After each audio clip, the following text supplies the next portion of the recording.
Voilà, donc je vais refaire le cours que j'ai fait l'autre jour dans une version un peu condensée sur le référencement. Alors, pour ceux qui étaient absents, voilà, donc le référencement, il y a deux grands types, trois types de référencement naturellement, enfin c'est de référencement pardon, mais plutôt deux grands en fait.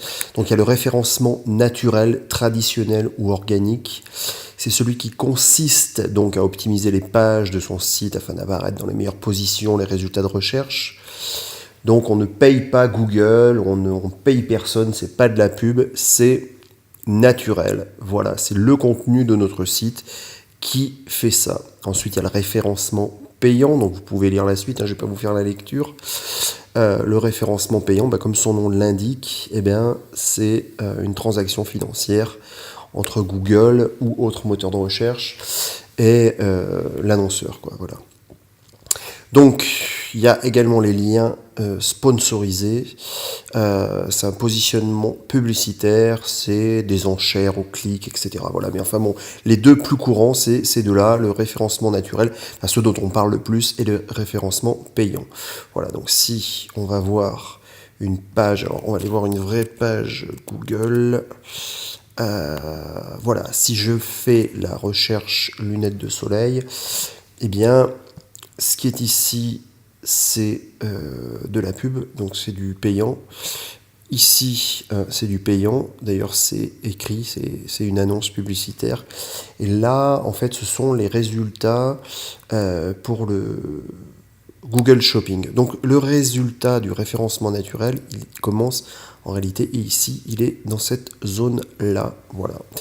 Là, ce sont les images. Donc, on verra tout à l'heure pour ça. Voilà. Alors, le référencement naturel, il se fait par des éléments que l'on trouve dans le site internet. Donc, un certain nombre sont visibles à l'écran et d'autres sont invisibles à l'écran. Donc, les moteurs de recherche viennent visiter votre site et ils vont regarder un certain nombre d'éléments et un certain nombre d'éléments vont avoir une importance pour eux. Donc, le premier qu'on va aborder, c'est la balise title, le titre de la fenêtre. Donc ici, c'est voilà, ce qui apparaît dans le navigateur en haut. Donc il faut que ces titres soient déjà compréhensibles, que ce soit le titre de la page et le titre du site. Et il faut donc qu'ils soient différents d'une page à l'autre. Alors on va voir un petit exemple. Alors, par exemple, ici, sur le site du Grand Angle de Voiron, quand je suis sur la page d'accueil, ma page s'appelle Grand Angle Voiron. Si je vais sur la saison mois par mois, ma page s'appelle Grand Angle Voiron. À voir en famille, toujours Grand Angle Voiron, donc pour des pages différentes, j'ai un titre identique. Il aurait été préférable de mettre sur cette page-là. Je suis sur la page, alors je sais même plus sur quelle page je suis. Enfin bon, j'ai cliqué sur Avoir en famille, de mettre Grand Angle Voiron, Avoir en famille. C'est pas le cas pour tout le site. Si je vais sur Présentation de la salle, ici, ma page s'appelle Présentation de la salle, le Grand Angle. Voilà. Donc, c'est comme ça qu'il faudrait faire. Voilà. Ensuite, un autre point important, c'est l'URL de la page. L'URL, c'est ici ce qui s'affiche dans la barre de fenêtre, dans la barre de ma fenêtre, c'est l'adresse de ma page. Donc, l'URL doit être différent d'une page à l'autre et contenir des termes explicites. Alors, un certain nombre de technologies aujourd'hui obsolètes faisaient qu'un site qui avait plusieurs pages avait toujours une seule URL. Donc, je vais vous montrer quelques exemples quand même. J'en ai trouvé encore, par exemple, ce site qui n'a rien à voir avec la culture. Cette page-là, l'URL, c'est date.fr. Je vais sur présentation. C'est un site en flash. L'adresse, c'est date.fr. J'en ai trouvé un autre. Ici, c'est un site qui n'est pas en flash, mais qui utilise d'autres technologies. C'est une troupe de danse grenobloise. Quand je me balade sur le site, voilà. Donc ça veut dire que si je veux envoyer par email cette page ou la partager sur les réseaux sociaux, je ne vais pas pouvoir parce que je n'ai pas d'URL propre. Voilà. Donc ça pose un problème à la fois pour le partage de mes pages, les gens ne peuvent pas communiquer une adresse, et ensuite pour mon référencement, eh bien, ce n'est pas indiqué. Voilà. Alors, donc aujourd'hui, les outils qu'on utilise pour faire un site, généralement l'URL est différente. Encore faut-il que l'URL soit explicite. Et ça, il y a des petits réglages à faire, mais on verra plus tard. Donc par exemple, une adresse comme ceci n'est pas très explicite. Voilà. Tandis qu'une adresse comme ça est beaucoup plus explicite. Alors je ne sais pas si j'ai des exemples. Il me semble que oui. Voilà, typiquement sur ce site-là, voilà, donc j'ai des URL qui sont différentes, mais elles s'appellent page ID 98. Il aurait été préférable d'avoir une page dont l'URL soit danse-grenoble-arc-en-ciel.com/danse moderne jazz, par exemple. Voilà, donc si on va voir d'autres sites,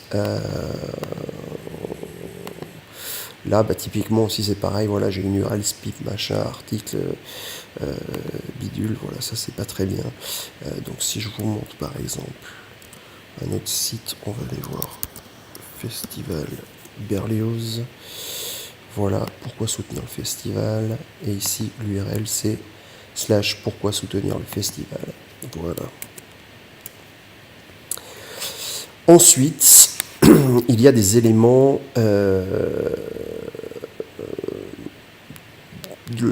propres au code HTML, c'est-à-dire que les titres, les sous-titres, les sous-sous-titres, on a jusqu'à 6 niveaux de titres en HTML, H1, H2, H3, jusqu'à H6, doivent être présents dans ma page.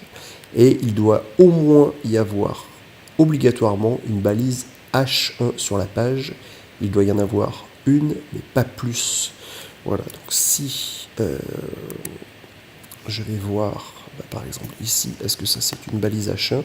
Alors maintenant, ce qu'on va vérifier dans le code source, et c'est ce que vous allez devoir faire à l'examen, c'est aller voir le code source de la page et aller voir un certain nombre de choses. Voilà, donc ici, on va voir le code source de la page et on va rechercher une balise H1. Alors ici, non, on va plutôt aller voir avec Firefox parce qu'avec Safari, c'est pas super. Voilà, j'y suis déjà. Si je vais voir ici, qu'est-ce que j'ai ? Je suis pas sûr que ce soit bon. H1, est-ce que j'ai une balise H1 ? Alors oui, j'ai une balise H1 dans laquelle j'ai non pas un titre, mais j'ai une image qui a un texte alternatif. Donc dans mon H1, j'ai un texte. Donc ça marche. Alors est-ce que j'en ai d'autres ? Non, j'en ai bien une, donc c'est bon. Parfois sur certains sites, si on fait la recherche H1, eh bien on va en trouver plusieurs. Et donc c'est une mauvaise pratique. Voilà. Alors, est-ce que j'ai des H2 par exemple ? Eh bien oui, j'ai un H2 programmation. Voilà, j'ai qu'un H2. Bon, voilà, à voir si les titres, je peux encore chercher, voir s'il y a un H3. Voilà, et bien il y en a sur la route de Napoléon, etc. Voilà, donc j'ai des sous-titres. Voilà, donc là ça a l'air d'être correct. À vérifier, j'ai joué chez KDH4 aussi, donc ça a l'air d'être correct en tout cas. De la même façon, un paragraphe de texte doit être dans une balise P. Cela pour indiquer à Google que nous sommes dans un paragraphe. S'il voit du texte, il ne sait pas que c'est un paragraphe de texte. Idem pour une balise H1. On indique au moteur de recherche que le H1, ce qui est entre H1 et /H1, c'est le titre de la page, c'est la sémantique. Voilà, donc toujours dans notre code HTML, on va aller voir maintenant quelque chose qui n'est pas visible à l'écran, et c'est quelque chose sur lequel je reviens souvent et qui est important à différents niveaux, c'est la balise Alt. La balise Alt, c'est le texte alternatif à l'image. C'est-à-dire que sur un site internet, Voilà, quand j'ai des images, je peux, avec certains navigateurs, ou parfois avec une connexion un peu lente, désactiver les images. Et ce texte alternatif, au lieu d'avoir un point d'interrogation, va s'afficher à la place de l'image. Par exemple, ici, j'aurai peut-être photo, statue, Napoléon, ici, bandeau, annonce le lion, l'ogre et le renard, ou annonce soirée, etc. Donc, il est important d'avoir un texte alternatif. Au départ, c'était pour ça, quand on n'affichait pas les images avec son navigateur. Ça sert aussi pour l'accessibilité, c'est-à-dire qu'une personne non-voyante qui consulte un site internet aura comme description de l'image ce texte alternatif. Google prend en compte ce texte alternatif pour son référencement et il va aller alimenter les pages de Google Images. Par exemple, si je vais sur Google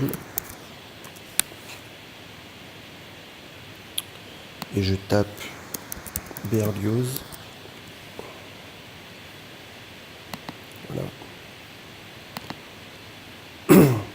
voilà, donc cette image sur le site, elle a un texte alternatif, Berlioz par exemple. Voilà. Alors, comment faire pour retrouver ces textes alternatifs et savoir si mon site est bien alimenté avec ces balises? Je fais toujours clic droit, code source de la page, et je vais rechercher les balises IMG. Donc ici, j'ai une image IMG qui a un texte alternatif, Festival Berlioz 2015. Squelette bandeau, je crois que la première image, de toute façon, c'est celle-ci. Donc c'est le bandeau, elle a ce texte alternatif. Voilà. Je recherche l'image suivante. Donc là, on est dans le défilé d'images. Et comme texte alternatif, j'ai bandeau annonce pour la soirée, un banquet pour Napoléon, bandeau annonce pour la soirée, etc. etc. Donc là, c'est correct. Je continue. Qu'est-ce que j'ai ici? Bruno Messina, France 3. Voilà. Etc. Bon, je crois que c'est correct de partout. Alors là, il y a des trucs peut-être pas super. Mais bon, au moins, c'est alimenté. On aurait pu peut-être faire mieux. Voilà. Mais bon, c'est pas très grave. Il y a déjà quelque chose. C'est un bon point. C'est loin d'être le cas de partout.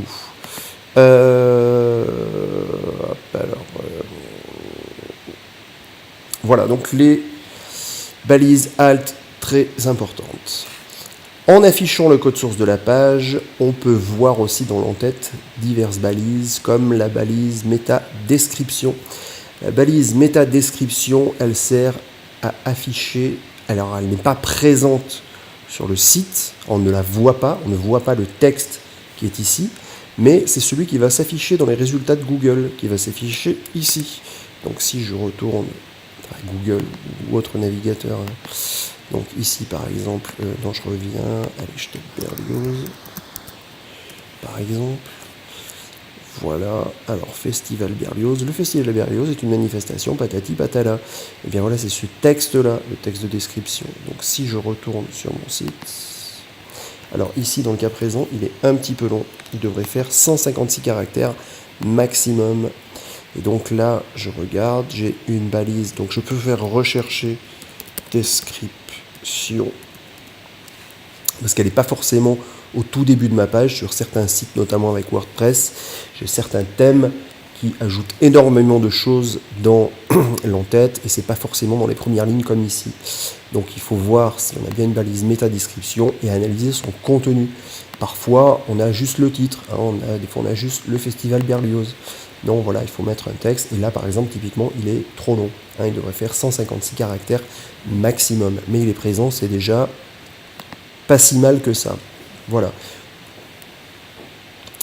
Il y a une autre balise qu'on trouvait avant, mais qui n'a plus lieu d'être, c'est une balise mots-clés qui permettait en fait d'inclure une suite de mots séparés par des virgules, qui étaient les mots-clés dont les moteurs de recherche servaient au tout début, mais ils ont abandonné parce que les petits malins mettaient des mots-clés qui n'avaient rien à voir avec leur contenu, et ce truc-là est tombé en désuétude. Voilà, donc Maintenant, sur le contenu de notre site. Un site, c'est un contenu original, c'est-à-dire qu'un site qui va reprendre des textes qui sont déjà présents par ailleurs sur Internet sera moins bien noté. Donc typiquement dans la culture, quand vous présentez un spectacle, c'est bien de ne pas faire un simple copier-coller du texte, du dossier de presse, etc., mais de rédiger un contenu original contenant au moins 200 mots. Voilà. Ensuite, si on a une page d'accueil qui change régulièrement, c'est bien aussi, c'est-à-dire que Google va envoyer son petit robot, ou les autres moteurs de recherche vont envoyer leur petit robot sur votre site, et ils vont scanner la page. Donc ils vont regarder tout ce qu'il y a, ok, ils l'enregistrent, ils l'intègrent chez eux. Ils reviennent 15 jours après, et ils se rendent compte qu'ici il y a des choses qui ont changé. Donc ils vous font gagner quelques petits points, et ils vont revenir, non pas 15 jours après, mais une semaine après. Une semaine après, si c'est encore changé, on gagne encore des points, et il ne va pas revenir une semaine après, mais 3 jours après. Et si chaque fois qu'il revient, etc., et ensuite il pourra revenir si, par exemple, sur un site d'actualité, eh bien, il va revenir très régulièrement, il pourra revenir même plusieurs fois par jour, plusieurs fois par heure même. Voilà. Donc un contenu qui change au moins la page d'accueil, c'est important. Alors, ensuite, ce qui peut être bien si on a envie d'optimiser son référencement sur un certain nombre de mots. Tout à l'heure, on parlait de la balise Meta Keyword dans laquelle on pouvait mettre des mots qui étaient pratiques. On pouvait définir un certain nombre de mots quand on l'utilisait intelligemment et honnêtement. Les mots principaux de notre site. Et aujourd'hui, ces mots, on va essayer de les répartir. C'est-à-dire que, eh bien ici, admettons, on a le cas du site du festival de musique classique Berlioz. Eh bien, c'est bien d'essayer de répartir le mot festival, Berlioz, classique, musique, voilà, les mots sur lesquels on a envie de s'investir. Pardon.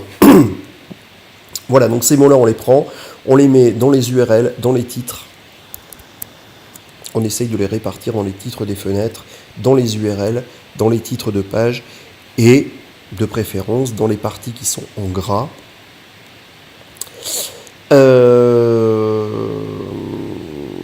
Et dans les textes alternatifs des images. Voilà. Ensuite, il ne faut pas abuser, il ne faut pas avoir 3 mots et avoir tous ces titres, tous ces menus, etc., qui contiennent que ces 3 mots. Il faut essayer de les répartir voilà, un peu intelligemment dans un vrai texte. Et il est important aussi d'avoir du texte rédigé. Il vaut mieux en avoir un petit peu trop que pas assez. Voilà, un site qui contient que des images sera forcément moins bien référencé qu'un site qui détaille un petit peu plus son sujet. Alors ensuite, on peut, c'est recommandé, d'inclure un transcript texte et description pour les vidéos et les audios présents dans le site. Typiquement, sur ce site, alors c'est pas fait, mais on aurait pu le faire. On a des vidéos. Alors je sais pas pourquoi ça charge pas. Si, alors elles sont mes vidéos, je sais plus. Bon, typiquement, admettons qu'on ait une vidéo ici d'une interview d'une personne qui présente le festival. L'idéal, c'est de reprendre le texte qui est dit dans cette vidéo et de l'afficher et de l'écrire en dessous, ce qui n'est pas toujours évident. Par exemple, ici, on a une vidéo, alors non, là on pointe sur un site externe, mais voilà, il y a déjà une petite introduction ici, et là, oui, bon, on a un texte qui reprend, oui, non, bon, c'est pas le cas, mais voilà, ça c'est bien à la fois pour le référencement, mais c'est bien aussi pour une personne qui voudrait regarder cette vidéo sans déranger ses collègues de travail, sans mettre le son, ou qui n'a pas de casque, ou qui a un système audio défaillant. Eh bien, on peut quand même avoir les images et avoir un texte écrit, un sous-titrage, quoi. Et pour l'audio, c'est pareil. Alors, évitez également de faire des échanges de liens avec n'importe qui en trop grande quantité. Sélectionnez les liens extérieurs. Il y a des fois des gens qui vous sollicitent pour avoir un échange de liens, faites-le avec vos partenaires, avec les personnes avec qui, voilà, vos clients, vos partenaires, les gens qui collaborent avec vous, etc. Important, essayez d'avoir des liens qui pointent chez vous, c'est-à-dire que si j'annonce le lancement de mon site ou je fais un communiqué de presse, surtout ne pas oublier d'indiquer l'adresse du site ou de la page du site qui contient cette information. Si un gros site de presse qui est très bien noté par les moteurs de recherche fait un lien sur votre site, eh bien ça donnera un gage de qualité au moteur de recherche, quoi. Hein, voilà, ils donneront une meilleure note. Donc ça, c'est très important, ça, d'avoir des backlinks, des liens depuis d'autres sites qui pointent chez vous. Hein. Donc ça, faire des échanges de liens avec vos partenaires. Dans les dossiers de presse, ne pas oublier de mettre les adresses du site, inviter les gens à les publier. Voilà. Le PageRank. Le PageRank, c'est un système de notation. Donc je vous laisse lire le texte. Voilà, un site a une note. Alors il y a des sites qui n'ont pas forcément une très bonne note, mais qui peuvent arriver à être bien référencés parce qu'ils sont sur des domaines qui ne sont pas très concurrentiels. Hein, par exemple, le site Festival Berlioz, il pourrait avoir un PageRank à 0, mais si je tape Festival Berlioz, je peux tomber dessus quand même, parce qu'il n'y a pas 50 000 sites de Festival Berlioz. Si je tape t-shirt, par contre, il va y avoir des centaines de sites internet qui vont vendre des t-shirts et qui vont essayer de se battre pour être bien positionnés sur le mot t-shirt. Donc dans ce cas-là, le PageRank sera important. Mais de toute façon, c'est pas mal de connaître son PageRank. Ça permet de savoir s'il y a des petites choses que je pourrais corriger, que je pourrais améliorer. Voilà, donc ça, je peux vérifier. Il y a différents sites qui permettent de le noter. Par exemple, si je vais ici sur PageRank, eh bien, je vais chercher. Alors, je vais chercher sur mon site. chrisgaillard.com. Donc j'ai l'indication ici, PageRank 6. Oh, mais c'est très bien. Alors si je vais voir www.festivalberlioz.com, PageRank, il est à 5, ce qui est tout à fait honorable aussi. Si je vais voir maintenant un site qui est en flash, qui n'a pas de contenu, et que je teste son PageRank, je pense que ça doit pas être formidable. PageRank 3, pour un site en flash, c'est pas si mal que ça, mais c'est parce que le site est ancien et il doit avoir un certain nombre de backlinks. Voilà. Dernier petit point, un nom de domaine ancien aura un meilleur PageRank qu'un nom de domaine récent. Il y a d'autres choses sur le PageRank, vous pouvez faire des recherches sur Internet, c'est juste pour vous faire une introduction. Voilà. Un sitemap, un fichier robot.txt, ça ce sont des trucs un petit peu plus techniques. C'est bien de savoir si ça existe, par exemple. Si je vais voir, c'est Berlioz, je l'ai mis là. Je vais voir sitemap.txt not found, mais je crois qu'il y en a un quand même quelque part. Alors si je fais robot.txt, il n'était pas forcément aussi, voilà. Donc, alors, robot.txt. Robot.txt, c'est un fichier qui permet juste de dire au robot ne pas aller voir telle page, ne pas référencer telle page, ou au contraire, aller voir telle page. En gros, on s'en sert pour ça. Typiquement, là, sur celui que je vous ai montré, c'est ne pas mettre dans les moteurs de recherche les pages qui concernent l'administration du site, par exemple.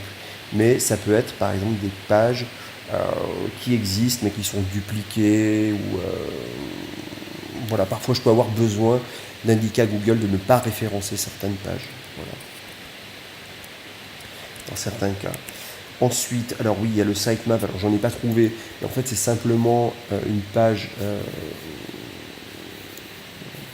qui va aider Google à savoir quelles sont les pages importantes de mon site, par exemple. Alors moi j'en ai une, mais je ne sais plus à quelle adresse elle est. Mais si ça permet à Google, quand il affiche mon site, je lui ai indiqué quelles étaient les pages importantes. Alors après il fait un peu sa vie, mais ici par exemple il a mis en avant la page web design. Bon, je ne sais pas pourquoi, c'est en expérimental. Voilà. Mais en tout cas, c'est ce qui permet de faire ça, quoi. Voilà, de savoir quelles sont pour lui les pages les plus... lui donner l'indication des pages les plus importantes. Voilà. Je ne vais pas vous faire un cours là-dessus, c'est juste pour avoir une introduction. On peut passer des informations à Google, on peut lui dire quelles sont les pages importantes, lui donner un ordre, et on peut lui interdire l'accès à certaines pages. Ça se fait par ces deux fichiers-là, le sitemap et le robot.txt. C'est tout ce que vous avez à savoir. Voilà.